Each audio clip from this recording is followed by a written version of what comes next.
We have quite a number of people in already.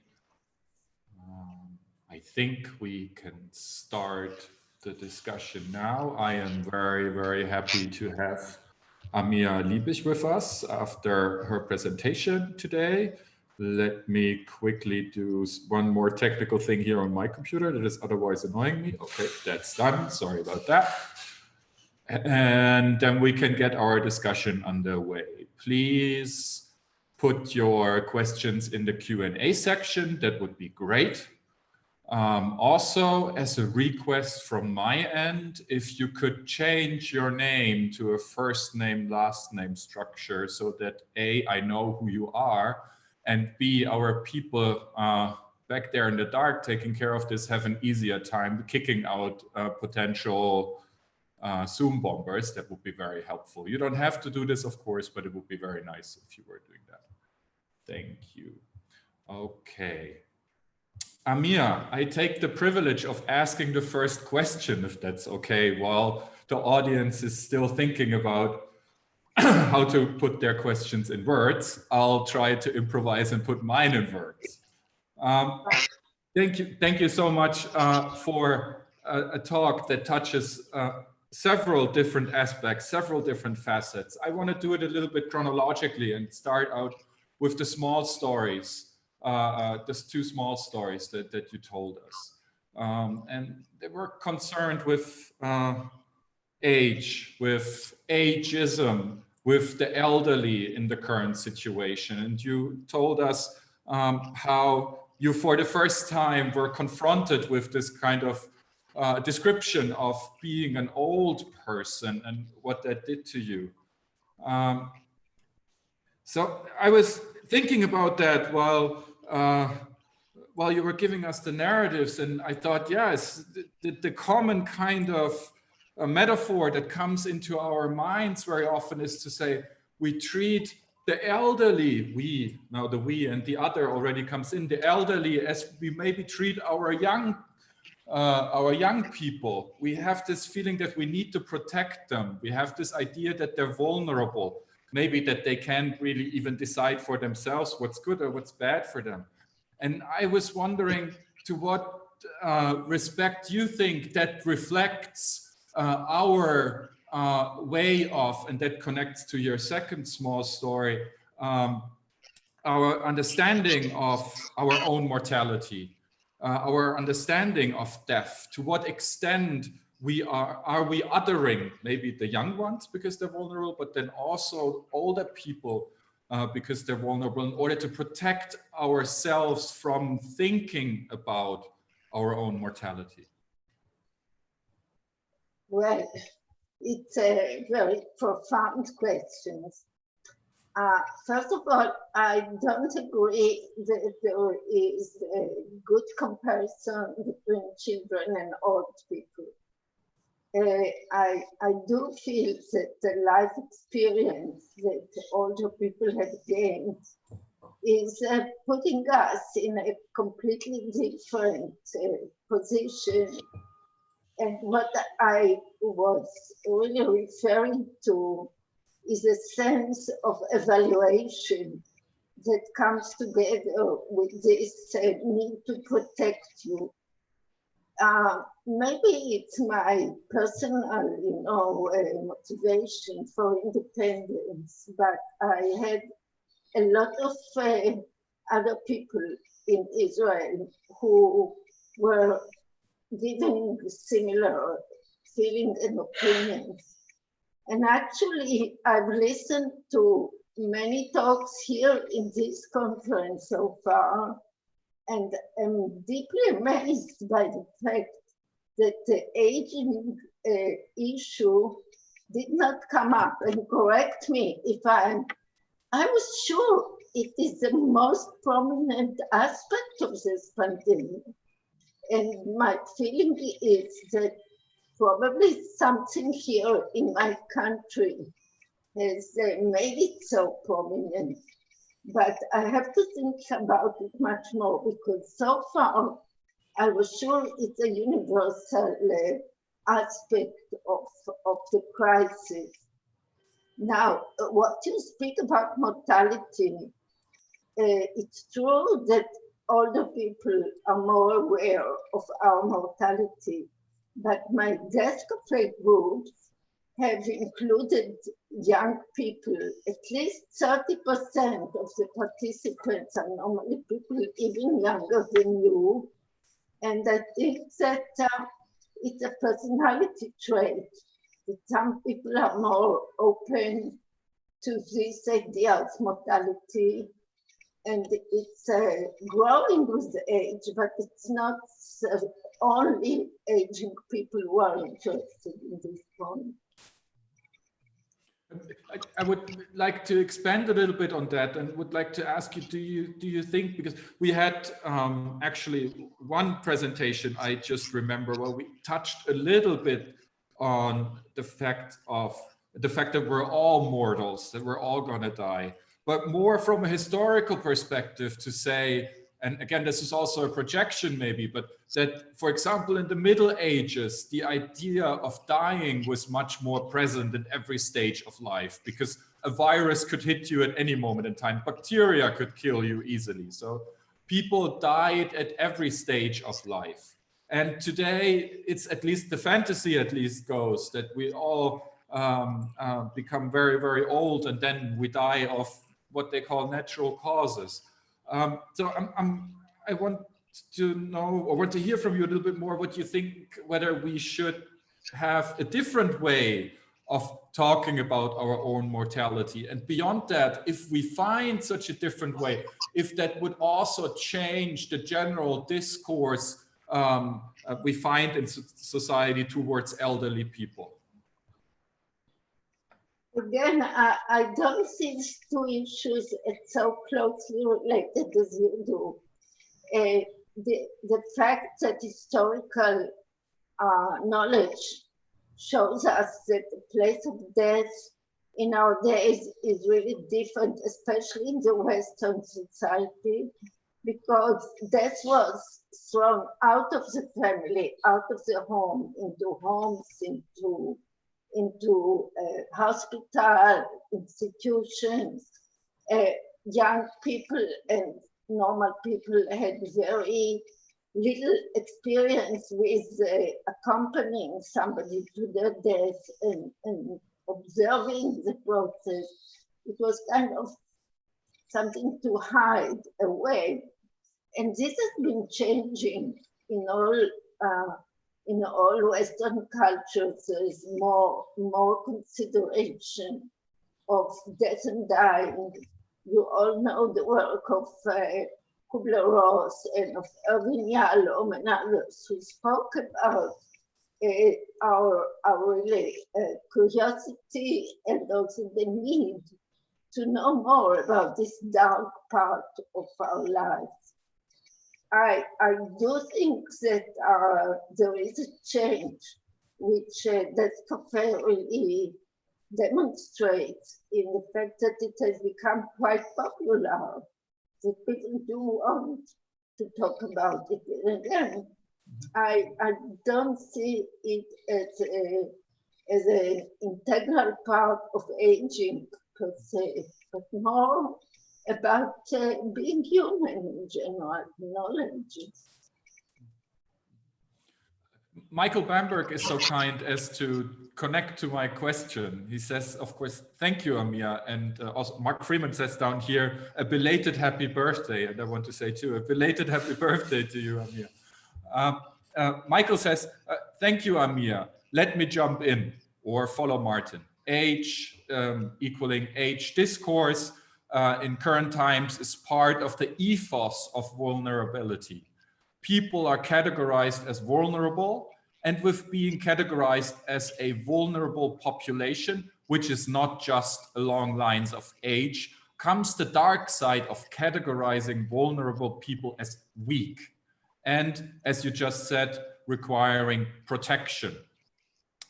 Now that reaches into what you talked about when addressing trust. Who or what leadership, in your opinion, these days is trustworthy? Trustworthy to protect the poor, the disadvantaged, the underserved? Thank you, Michael, and thank you for the terms which I borrowed from you, the small and big stories.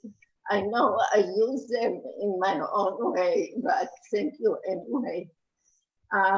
The issue of aging is really, I think, a universal issue, and I'm sure that you and other people who are still functioning, fully functioning, and yet aging, feel this ambivalence and also the kind of mixed attitudes toward us. Should we give away our place for young people to come in? Is one issue which is underlying it. But the issue of protection is the one which is really most confusing, because for many people it comes from completely good intentions and good policy. And yet always the protected people feel somewhat prejudiced against. I remember when I was a dean student in Hebrew University, I very naively offered special classes in Hebrew to Arab students who came to school and had not sufficiently mastered Hebrew.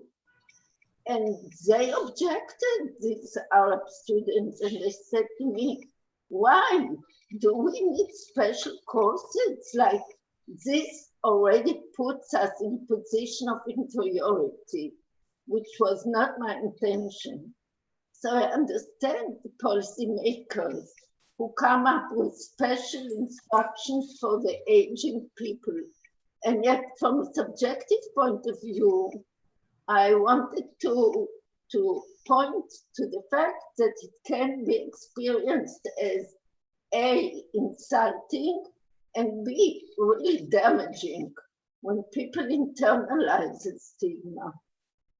This is one issue. And again, I'm really surprised that it wasn't so much discussed until today, and we are today at day 4.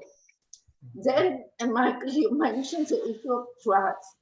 This, I think, has been internationally looked at and written about and so on. And Molly Andrews talked about it so brilliantly yesterday or the day before. We all have leaders that you can criticize on many bases, and even the scientific leaders had all these opposing views, and every day they came up with different scientific outcomes. I understand, because it's a completely new virus and new phenomenon, but the feeling of losing trust is very prominent. And while you lose trust, you ask yourself, so shall I obey? And of course, you don't want to come to conflict with authorities, with the police and whatever. So you obey, but there is a difference between obeying when you understand and you accept, or obeying because you don't want to be fined by the police downstairs. I want to expand a little bit on what you just said, these two different versions of trust, or these two different versions of obeying because you trust in the right decision, or obeying because you fear a certain form of punishment. You showed quite beautifully how when we live in a state, there is a certain government, and this government makes certain decisions, and then in extraordinary scenarios, and you also pointed to the fact that Israel is maybe one of the countries that is more used to extraordinary scenarios than other countries. New actors come up and give their advice.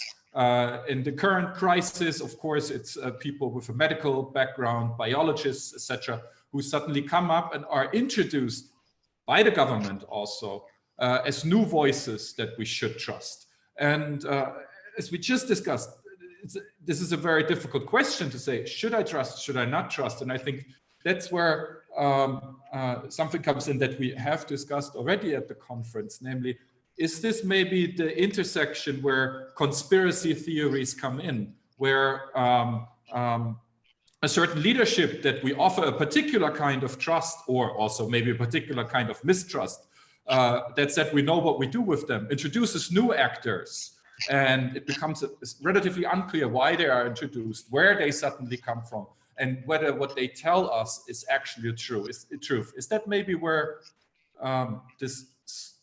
where it starts, that we look for other stories, and then maybe also conspiracy? What do you think? I have two reactions to your good comment, Martin. First of all, as someone, myself, I did some biographies, and I know how you can, by random, come up with certain documents which will color the whole picture for you. And so here again, what are the documents you quote? What are the experts you interview?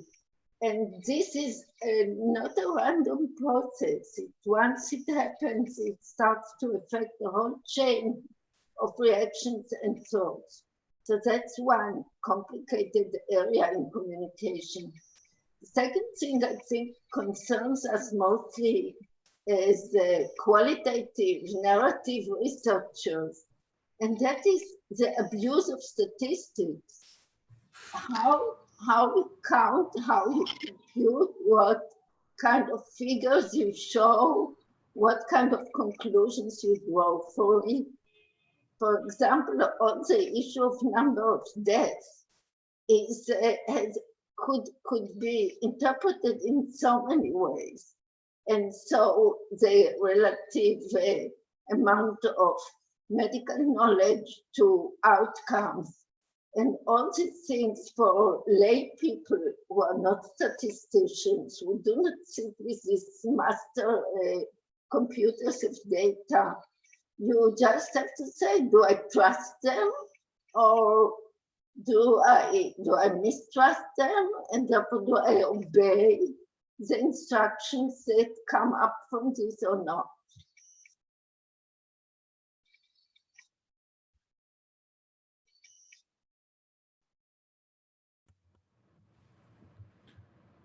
I'm having a little bit of internet trouble here, but I heard you. So if I fade out, someone else will jump in. But I want to, before I turn to the questions that are slowly piling up here, I want to go a little bit further on the issue of trust, because you just, and also in your presentation and also just now spoke about quantitative data versus qualitative data. And part of, I think, the general theme of this conference is the question, what can we maybe as critical psychologists, critical social theorists do in this situation? And many of us work with qualitative data.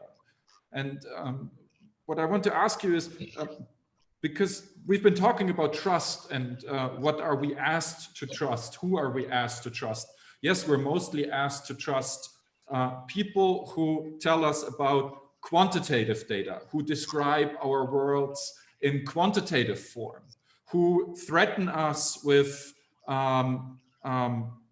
scenarios on average, right? It's the point is not that I will get sick if I don't wear a mask when I go on the street. It's just on average I might get sick.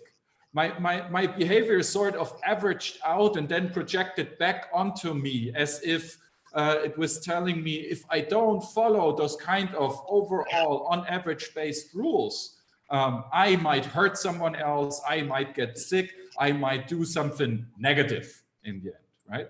And then next to that, maybe there are those qualitative researchers, the people who go and interview, who want to understand the subject and why maybe some people don't wear a mask and what their particular reasons are. And we wouldn't come up with kind of a quantitative answer here. But in such a scenario as we live through right now, where maybe from one moment to the other, things are changing, how can we make those qualitative voices stronger compared to those quantitative, on average ideas of how we should maybe reshape, reorganize the social body in order to face this danger? Well, you have gathered the voices of, I think, an amazing number of people who have written and studied and thought and spoke about how qualitative and narrative studies can enter social science and can influence policy and so on. I'm just one voice among them, and what you can do is just write and lecture and talk and hope to convince people. I think that the trend is toward accepting more of our voices within the different disciplines of science. But like what my friend Ruth Ellen Josephson does in the US with her colleagues, they're publishing an excellent journal that really shows how this work can be done with high quality. These are the things we can do. We can only teach. We don't go to be elected in the parliament or do any other things that would affect reality. Let me turn to a question that goes into this direction as well, a little bit more focusing also on your conclusions in the talk, and it's by Mark Freeman. As I said before, Mark Freeman sends his belated birthday wishes and thanks you for the talk. And he says, your talk, like several others, concludes with a message of hope, maybe even optimism regarding the potentially positive consequences of the pandemic, environmental, health-wise, maybe spiritually. I share some of that hope, but who are we speaking about? Is it possible that most of us at the conference who are doing relatively well have a kind of luxury of hope, one that lots of others may not have and may not even be able to fathom? That's again a very good point to consider. I think that the economic crisis has not been our topic in this conference.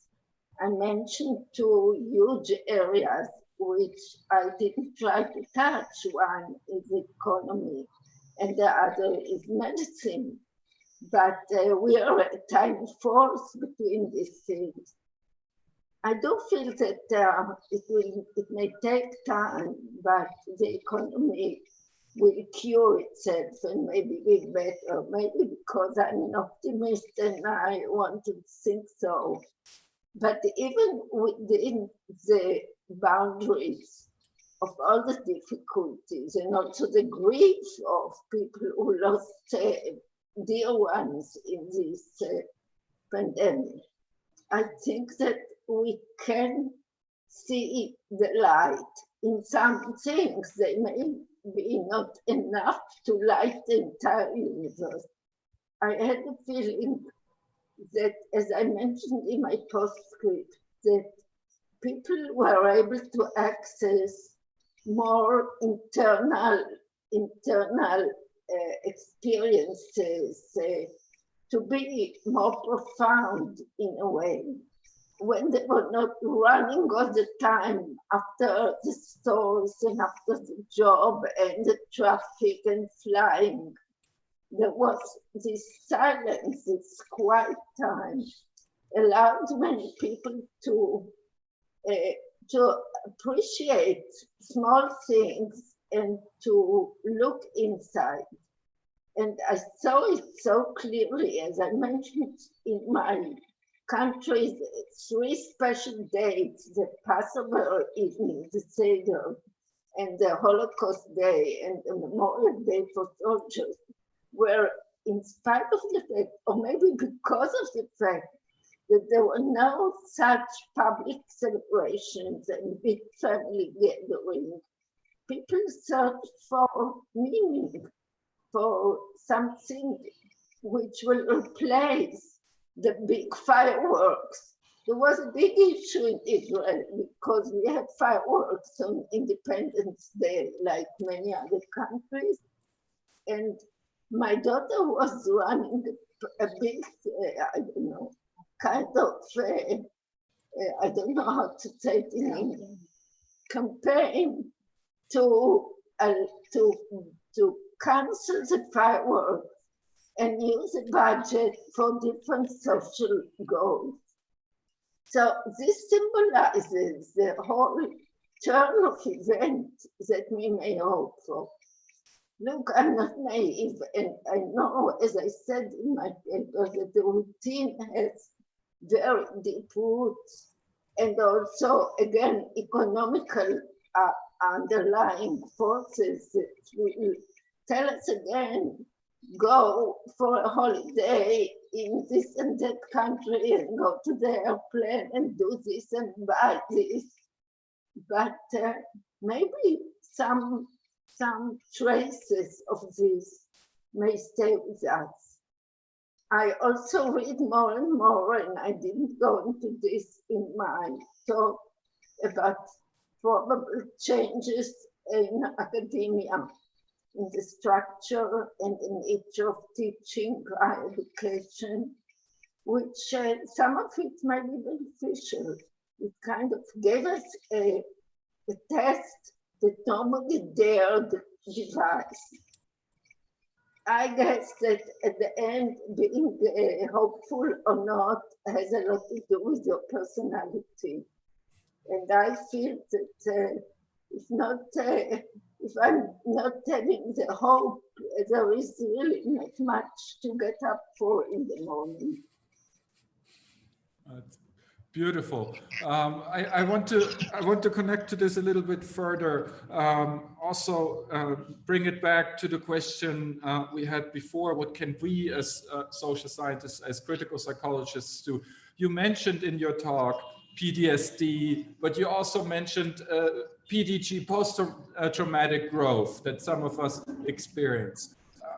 My question is, hopefully experience once this is over, whatever over might mean. My question is, how can we help, is maybe the wrong word, but how can we accommodate those who suffer from forms of post-traumatic stress given what happened? And I mean, from the simple things like students that don't get a proper graduation, which for some doesn't matter. And for some, it's almost the end of the world because they've been looking for the day, they're looking forward to the day forever. All the way to people who have lost their jobs and will not get them back, even if economy turns around. How can we maybe, well, accommodate those people? Do you have ideas? Look, my natural trend is to tell you I don't know, because I really think it's presumptuous on my side to talk about this huge matter. But I think that flexibility is a term we all have to remember really 24 hours a day now. What the difficult time has given us is to see how we can change almost immediately. Within days, people learn not to come out of their homes and not to be part of the public sphere. Now, this flexibility, which is, I think, the greatest human characteristic, is something that we should really allow now. You talked about students with who need the graduation. I'm a president of a small college here now, and I had exactly the same issue. We had to cancel all the ceremonies of the graduation. So I wrote a letter to all the students in the mail, of course, during the crisis. We said we are going to cancel, of course, graduation ceremonies, which were scheduled for the beginning of April in my college. But everybody who needs their papers, even the one diploma that you can hang on the wall, we will mail to everyone what they can really show and use for the time being. And also we promised, and I'm still not able to fulfill the promise, that in the fall we will have graduation ceremonies for all the people who missed it. So you need flexibility, and you need some resources, and you need imagination, how to repair things. But also, like in death, what I said about death in Death Cafe, you also have to accept that some things cannot be repaired. We are human. We are limited in everything. And there are questions and problems I would not be able to solve. I know it, and I admit it. I want to combine two questions that I have here, and they go a little bit more into the political realm, if you will. Vivian, who also sends belated birthday wishes, I think we all are, and Parul, they have two questions that I want to combine a little bit here. The first one is, how do you see the situation in Israel right now, and what do you think other countries, specifically maybe the US, where COVID-19 numbers are going up and ever more people die of COVID-19, unfortunately. What can other countries learn from what Israel has done? That's the first question that I think is maybe interesting to ask here. And the second one, you talked about the future and future developments. Do you see maybe locally for Israel, but then maybe also more globally, any kind of definitive direction in which we might be going from here with the corona crisis? Okay, I cannot represent Israel. I just shared with you some of my observations and experience. Really, thank God, we had relatively come out with not too many casualties, and the time of the extreme crisis was relatively short. I don't see the Israeli audience as extremely obedient to rules. The opposite is true. So I cannot really, I don't know whom to credit for this. Maybe it's just luck and climate and genetics and God knows. People say that the Israeli government reacted quite fast, quickly in the beginning. But again, as I talked about confusion, some people say exactly the opposite. 2 weeks earlier would have been even better. So I don't know what really can explain it. And you know, if you read that there is a big difference between different countries in the statistics of disease and also of outcomes.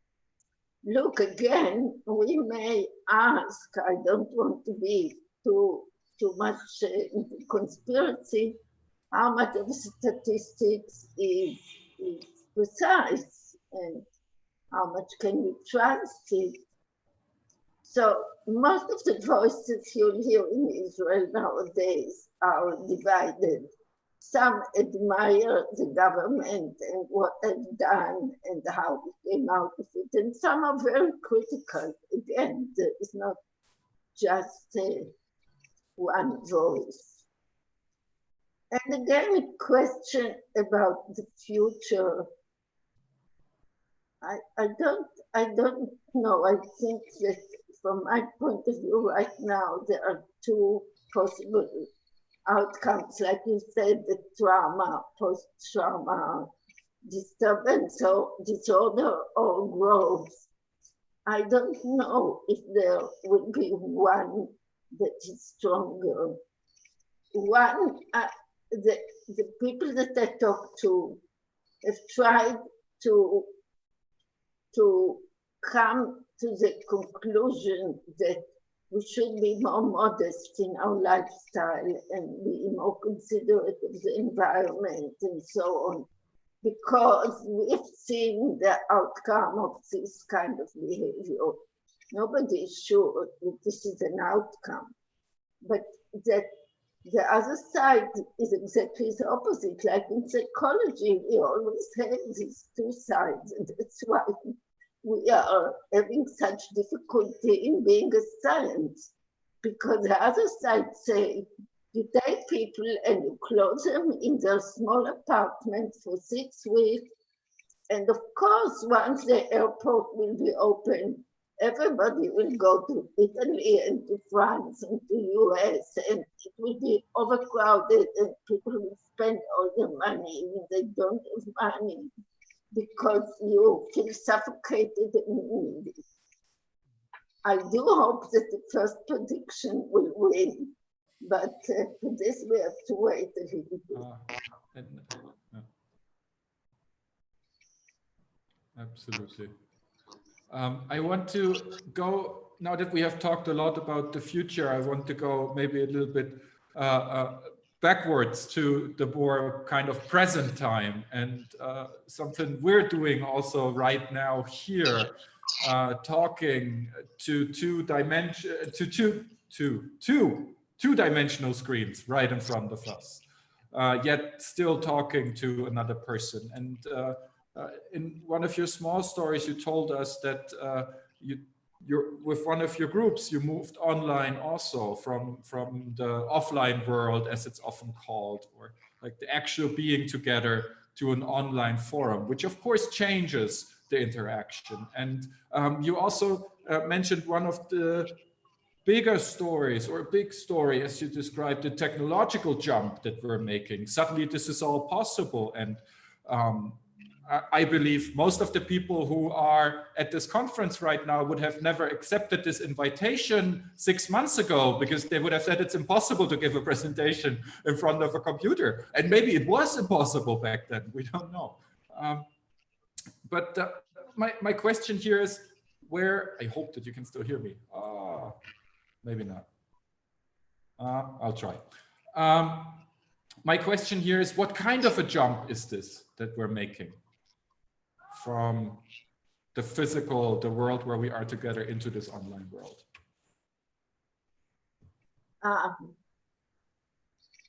I think that academia was one area where the technological jump was done in a very successful and impressive way. In terms of, you know, again, counting, if you count the classes that were given, the number of students that will be able to complete the year and go to their examination, etc. But the younger people who are in schools, high schools, elementary schools, found it much more difficult. Another distinction is between techniques of teaching, of instruction. If you have a discussion, it's not easy to have it on Zoom or any of the other technologies. But if you have a lecture and you have a good PowerPoint presentation, maybe it's even easier to teach this way and for students to be at home and not to run with traffic and so on. I am very concerned with the human contact, which we may be losing. And the recent experience is not so different from what we hear from many parents who say, my child is not playing with friends, but on the screen, he has a lot of things going on with people who are not virtual, they are real people, but he or she do not see them, and they may be even in different other countries. Language is often English, even though it is for us in Israel and for many of around the globe a foreign language. So this kind of technology is to be discussed. It's not simply good. I feel that children have lost a lot of the social skills by playing through the computer rather than in the courtyard or in the park, as it was in my generation. There is a big issue about psychotherapy. Many of my friends are therapists. I'm also doing sort of half therapy, that kind of work. And there are many who are feeling very natural doing virtual meetings, even on Skype, and suddenly on Zoom, which is a little more friendly, and you see better, maybe you hear better. Yet I know of some practitioners who have announced really recently, yesterday or the day before yesterday, enough, I want you to come down to my office. I want us to have this face-to-face meeting, and I will not continue seeing you on the computer, on some of these online techniques.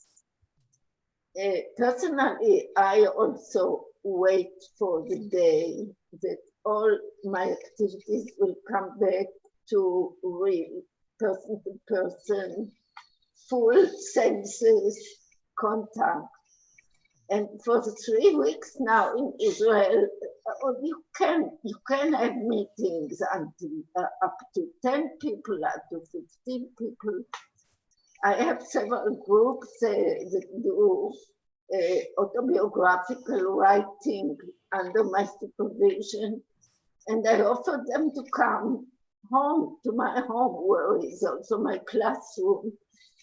And in every group of, let's say, 12 or 14 people, there were 2 or 3 who still feel anxious about gathering and have good reason. If somebody has a partner who has many different diseases and she's afraid, etc. But the return is not easy. And now I read that a lot of people feel depressed and feel lacking of normal energy after the long curfew. So the quarantine is, for some people, really, really difficult. I do hope that we will go back to personal contact and touch, but maybe some of the teaching, some of the meetings can be very efficiently conducted on computers, maybe. We have 3 more questions here, and I'd like to apologize to the 3 people who have their questions on here. Cliff managed, I think, to break the maximum number of signs for one question. The last word seems to be cut off here, so it's a very long question that we maybe take over to Slack so that they can be discussed over there after this live discussion.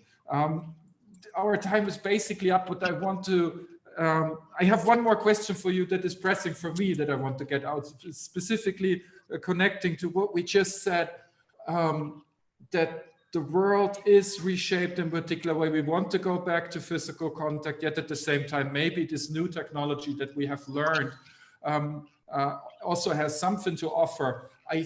I'm wondering, in connection to what we talked about earlier, and also to your presentation, the national holidays that you had in Israel, 3 of them, and 3 of them under very special circumstances. And you describe in your presentation that those are holidays where people come together, where people experience each other also physically, etc., etc. And this has reshaped, obviously, under the current circumstances.